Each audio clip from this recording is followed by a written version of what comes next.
going on, guys? This is my first live. I've been given access to do YouTube Live, which is fantastic for me because, as I said, this channel, this is sort of a side hustle. This is just crypto friends hanging out, talking about what's going on during the week as creators. And, I think there's a lot of people who, want to make money, who want to, jump onto things. But, seems like, as a creator, there's some adventure to it, as well as, I think, big returns if we can get it right as creators, if we can utilize the tools, whether that's NFTs, whether that's tokens, and the progression of Web 3.0, whether that's being on a format as a creator like Theta, or again creating our own NFTs and marketing them. And today I wanted to talk about utility real quick. Because it's interesting how it's developing. The market is tanking as I speak. With Bitcoin has just dropped under 30,000, and we're looking at, I think a much earlier bear winter than a lot of people had predicted and hoped for early in the year.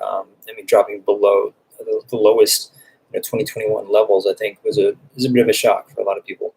I think traders and market influence and fudders around are really pushing Bitcoin down in the broader market. And so I'm hoping that, I think we're all hoping that the sort of the flippening at some point that Ethereum does with Bitcoin is going to really open up the markets to some variation, because, living and dying by market trading on Bitcoin is kind of lame because there's so many great projects, but it does open up the ability to purchase some great projects, as well as leveraging the lower price of ETH or what have you, to buy NFTs. And so the NFT sort of community, and Discords and the like right now are really trying to find, they're calling it utility for their owners. And I think it's a very, it's a nice thing to have, utility and say, hey, there's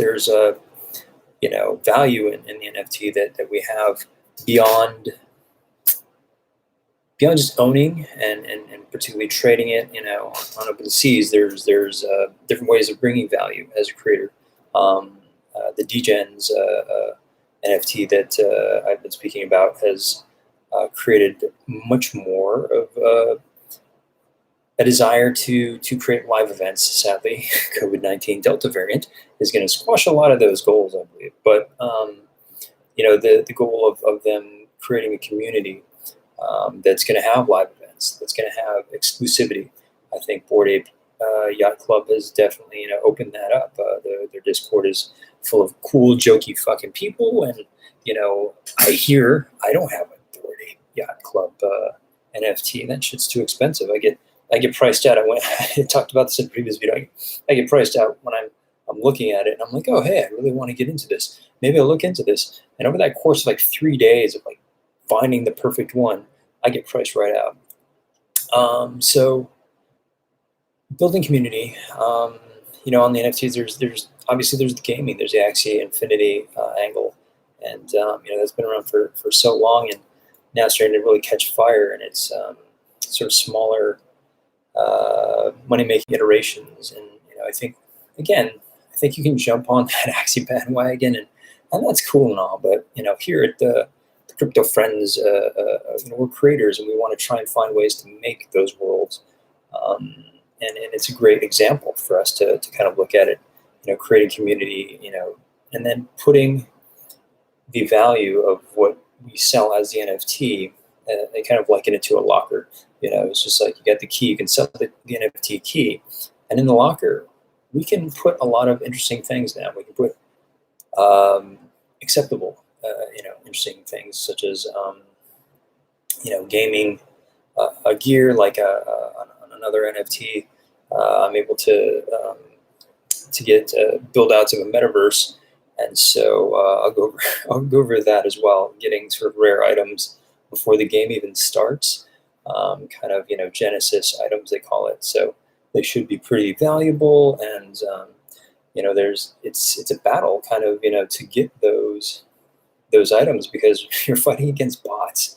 And there's a class of sophisticated engager right now, in these marketplaces that really is kind of a peeve to work against. But it's they're trying, and everyone's learning, I think, as creators, on how to build these worlds.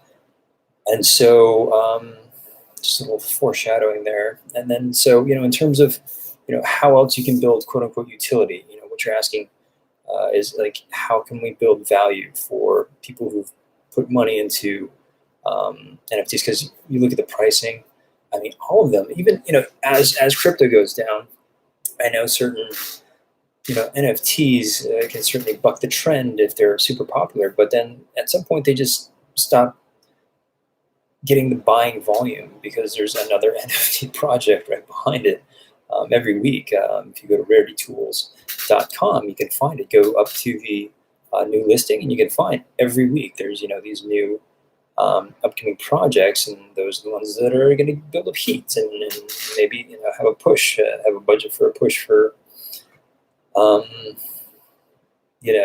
somebody, an influencer, saying, oh, hey, that's a pretty cool bit of art. And so guiding audiences there, people FOMOing hard, driving prices. And so, it's kind of the dream as a creator that, there's demand for what you've created. But after that, that initial wave, how do you build value beyond, just getting influencers to like hype up and pump your stuff? There has to be a longer term game. And I think that's what's really interesting about the space right now, is we're all discovering that. And so, I know many projects are in the works of, making it feel like, we'll bring on one of these days, we're going to bring on a guest. I'm going to find some time, because it is mental how little time we have as sort of degenerate crypto players and friends. And so, creating, whether that's a nostalgic feel. There's a comic book artist who's creating a wax pack style of cards, and so you buy the NFT by packs, and then you open them, and you could get a rare one. And so there's a bit of a gamble involved, which has been a hot trend, for opening, because like looking at dead heads, looking at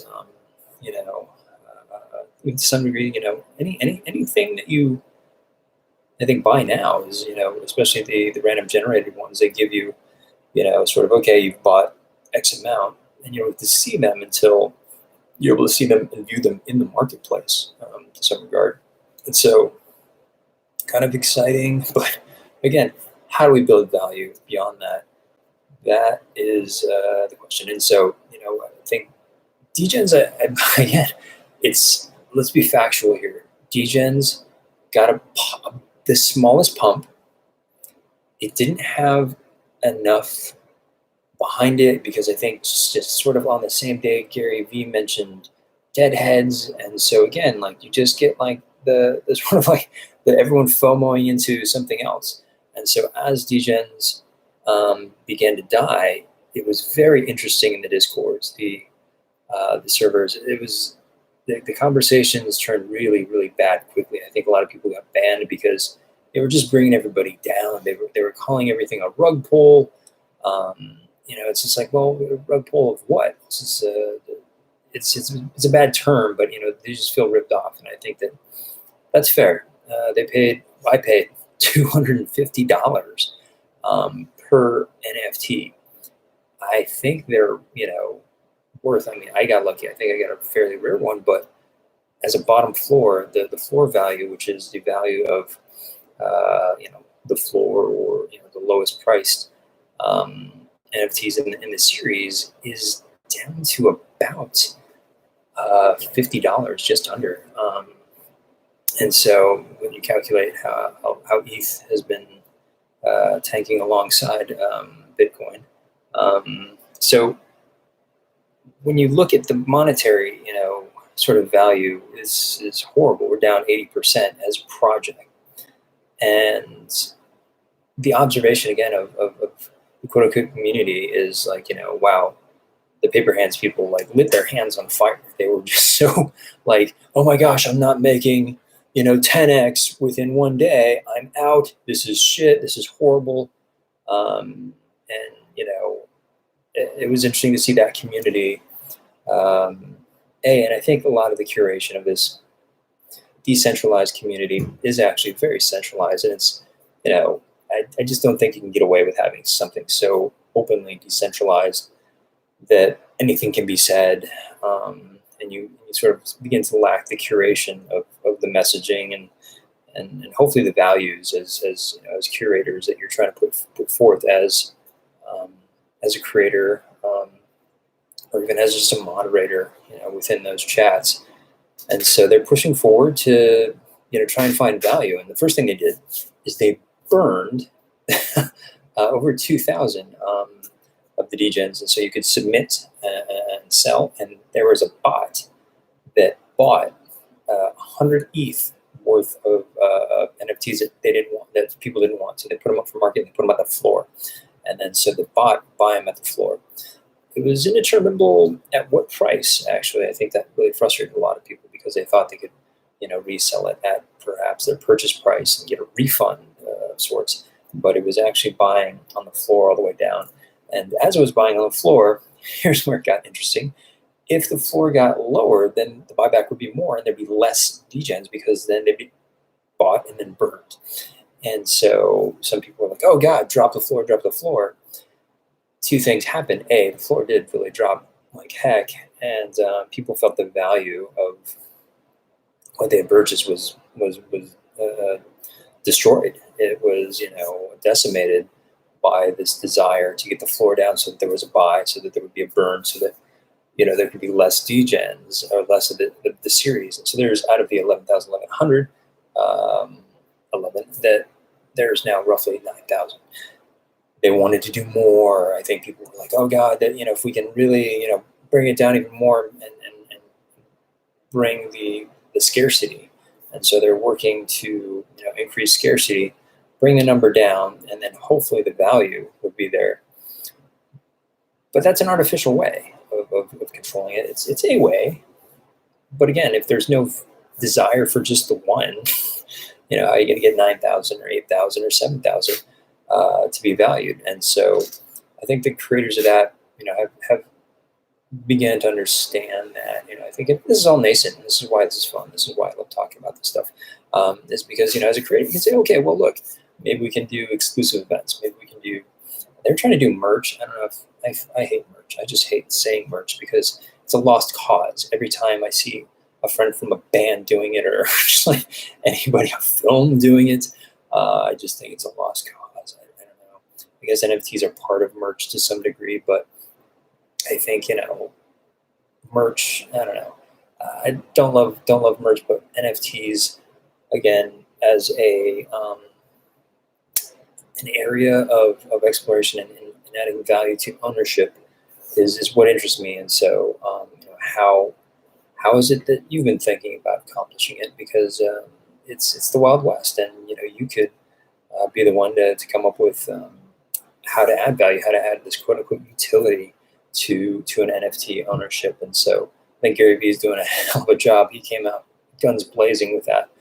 You could meet him. He created a con, convention where if you own the NFT, you can attend. And so I love conventions, and if it weren't for COVID-19, I'd probably be on board of trying to develop a convention myself.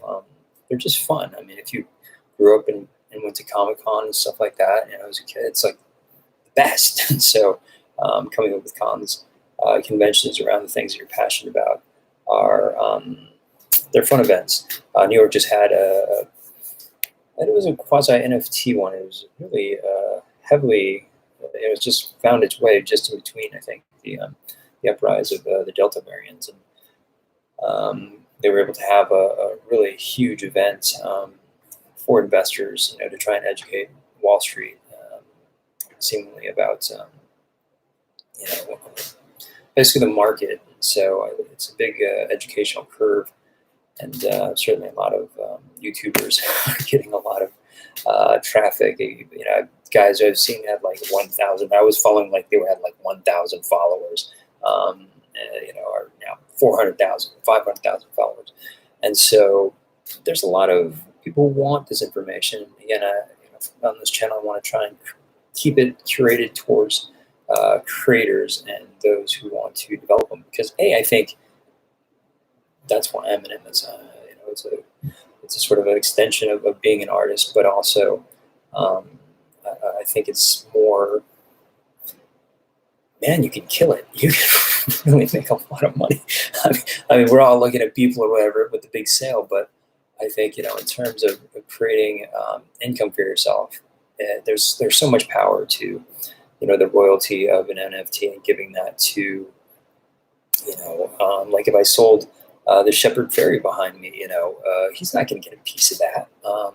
It's a nice artist proof, and it's pretty rare, but he's not going to get a piece unless there was an NFT assigned to it to some degree, or there's a transaction done with an NFT that allowed him to get royalties as an artist. And so that's so important, for those of us in film and certainly, throughout the chain, I think, of artistry, to have access to it, because it allows us to continue our process and continue making things. And so that's the goal, on this channel, is to help us figure out, how to add value. And I think, again, the NFTs, in that they can open a lot of different lockers, if you will.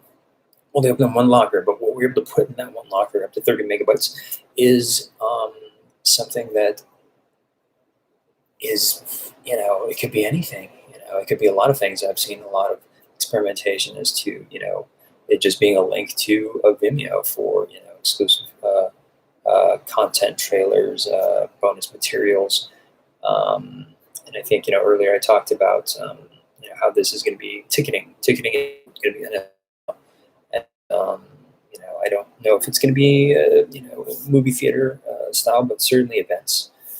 It's going to be the keepsake. It's going to be, the collectible. It's going to be that Beatles ticket that was sold, for thousands of dollars 50 years later. It's going to be the transactional piece, because it retains a certain, I don't know if it's numismatic value, but a certain value to it that is related to the event, related to the artist, and additionally has its own rarity, has its own thing. And then you can also make that key open a locker. And that locker can, I'm making that light go on and off, flare.